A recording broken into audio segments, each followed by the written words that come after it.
Ayyaana baga geessanii. Ayyaana waggaa ayyaantutu argaa baga ayyaana waggaa bara haaraa 2016 nagaan geessan bulchiinsa kutaa magaalaa Luugoo. Maqaan koo Khadijaa Jamaalaan jedhama. Hojii raawwachiistuu kutaa magaalaa Luugooti. Baga bara 2016 hunda keenya nu jiraatota kutaa magaalaa keenya hundaanuu ittiin singee nu geechuun barbaada.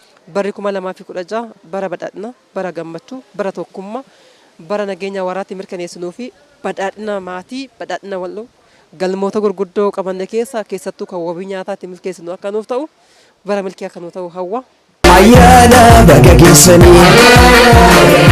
Aanaa Barreechaa, Aanaa Migiraa fi Aanaa Dirree Nagaa of jalatti ammattee Angaatuu Sulula Qinxamaa bulchiinsa magaalaa Adaamaa keessatti kan argamtu bulchiinsi kutaa magaalaa Luugoo haala teessuma lafaa mijataa fi carraawwan investimentii bal'aa qabaachuu yoo isiniif ibsitu gammachuu guddaatu itti dhaga'ama. Ayyaana baga geessanii.